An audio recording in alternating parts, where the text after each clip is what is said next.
안녕하세요. 저는 올해 56살 이정자입니다. 결혼한 지 햇수로 꼭 30년이 되었지요. 그동안 참 많은 일이 있었지만 이제야 저는 그 힘들고 지쳤던 30년 결혼 생활을 끝내려 합니다. 고지식한 남편과 독불장군 시어머니 때문에 그동안 정말 많이 힘들었나 봅니다.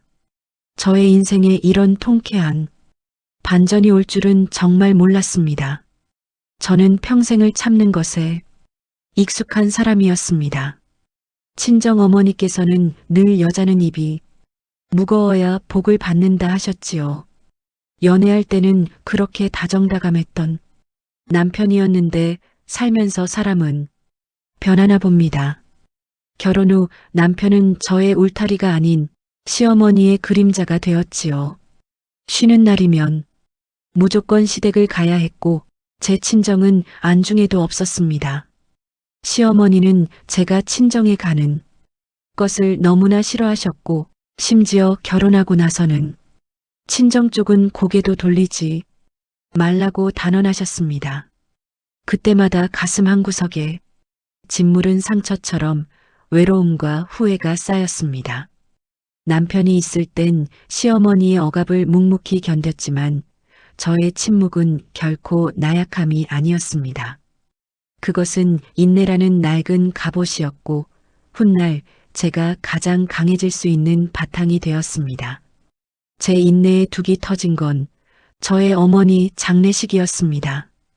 아버지 먼저 교통사고로 세상 떠나시고 외동딸인 저에게 남은 가족은 이제 없었기에 하늘이 무너지는 줄 알았습니다.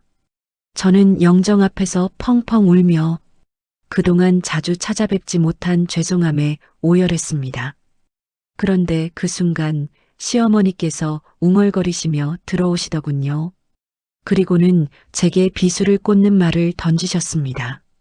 아들아, 쟤 너무 땅 꺼지도록 우는 거 아니냐?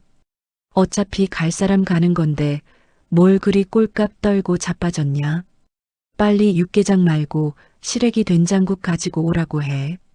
제 귀를 의심했습니다. 그리고는 제 슬픔을 조롱하며 덧붙이셨지요. 그러니 살아있을 때 잘 좀 하지 그랬냐. 그러니 시어미한테도 잘해라. 저는 더 이상 참을 수 없었습니다.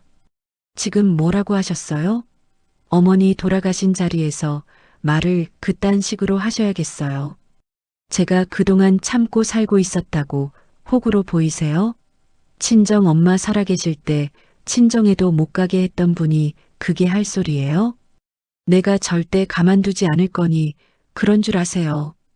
장례식장에서 시어머니와 저는 대판 싸웠습니다. 그리고 그날 이후 저는 남편에게 시댁과의 왕래를 완전히 끊겠다고 선언했습니다. 남편은 그래도 매주 시댁을 찾아갔지만 저는 혼자 방에 남아 부모님 사진을 껴안고 하염없이 울었습니다. 그런데 최근 들어 남편이 저에게 적응 안 되게 모든 것을 잘하려고 노력하더군요. 안 하던 설거지를 하고 빨래를 널겠다고 저를 소파에 앉히는 등 180도 달라진 행동을 보였습니다. 저는 이 친절이 가식임을 직감했습니다. 지금 나한테 뭐 바라는 거 있냐? 쓸데없는 짓 하지 말고 평상시처럼 굴어. 꼴 보기 싫으니까.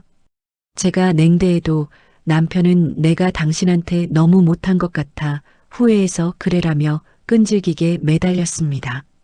일주일 후 남편은 결국 본색을 드러냈습니다. 식탁에 맥주 2캔을 놓고 저를 앉히더니 고개를 푹 숙이고 말했습니다. 우리 어머니한테 문제가 생겼어. 치매야. 당신 어머니 집 처분하고 우리 집에 들어와 살았으면 좋겠는데 우리 어머니 좀 봐주면 안 돼? 기가 막혔습니다. 일주일간의 다정한 남편 연극은 시어머니의 치매 간병인을 구하려는 얄팍한 술책이었던 겁니다. 저는 단호히 거절했습니다. 지금 나보고 치매 할머니 모시라는 말이야? 내가 미쳤어요? 우리 엄마 돌아가셨을 때 깽판 쳐놓고 이제 와서 나한테 모시라고 기대하지 마. 절대 오실 일 없으니까 알았어. 저는 방문을 쾅 닫고 들어가 버렸습니다. 하지만 다음 날 아침 더 큰 충격이 저를 기다리고 있었습니다. 남편이 시어머니를 무턱대고 집에 데리고 와버린 것입니다. 남편은 이 집이 공동명의니 나도 모실 권리가 있다며 저를 압박했습니다. 저는 더 이상 당하지 않기로 했습니다. 끓어오르는 분노를 참고 조용히 전쟁의 규칙을 바꿨습니다. 시어머니께 저는 며느리로서의 의무가 아닌 동거인으로서의 룰을 제시했습니다. 네, 어머니. 대신 저희 집에 오신 만큼 앞으로 저희 집 룰에 따라야 하세요. 빨래는 따로 하시고 밥도 따로 차려 드세요. 수저도 따로 쓰셔야죠. 화장실은 경로당 가셔서 쓰시고요. 주무시는 건 거실 돗자리에서 주무세요. 소파에 절대 앉지 마세요. 치매셔서 실수하실까봐 싫거든요. 시어머니는 분노하여 제게 막말을 했고 끝내 저에게 물을 떠오라고 명령하셨습니다. 저는 조용히 물을 떠와서는 시어머니 얼굴에 부어버렸습니다. 예, 어머니. 물 많이 드세요. 저는 오늘부로 아주 잘난 아드님과 이혼할 거니까 둘이 잘 살아보세요. 저는 그 길로 남편에게 이혼을 통보하고 소송을 진행했습니다. 남편은 절대 이혼을 못 해준다고 버텼지만 저의 분노와 결단은 막을 수 없었습니다. 그렇게 재산 분할을 하고 지긋지긋했던 30년 결혼 생활을 끝냈습니다. 그리고 현재 저는 원룸에서 혼자 생활하고 있습니다. 혼자 조용한 곳에서 두 발 뻗고 있으니 마음이 정말 편안합니다. 결혼한 지 얼마 안 된 아들은 저의 뜻을 잘 이해해줘서 정말 고마웠습니다. 지긋지긋한 집구석에서 나와 살다 보니 자유라는 말이 얼마나 가슴 깊게 다가오는지 지금 이 생활이 너무 행복합니다. 저는 이혼을 통해 깨달았습니다. 내 인생의 주인공은 바로 나여야 한다는 것을요. 가족을 사랑하는 것과 나 자신을 학대하는 것은 다릅니다. 여러분, 늦었다고 생각하지 마세요. 저처럼 늦은 나이에 홀로 서기를 시작한 사람도 있습니다. 지금이라도 나 자신을 귀하게 여기는 삶, 후회 없는 삶을 살아야겠습니다. 이 이야기가 여러분에게 공감되셨거나 작은 깨달음을 얻으셨다면 댓글로 여러분의 인사 말씀이나 응원 메시지를 작성 부탁드립니다. 주소 없는 사연에 이 시간 내주셔서 정말 감사합니다. 여러분들의 인생에도 항상 응원과 평화가 가득하기를 바랍니다.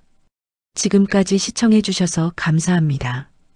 제 채널에는 이처럼 다양한 인생의 사연들이 많이 준비되어 있습니다. 좋아요, 구독, 알림 설정하시고 다음 이야기에도 꼭 함께 해주세요.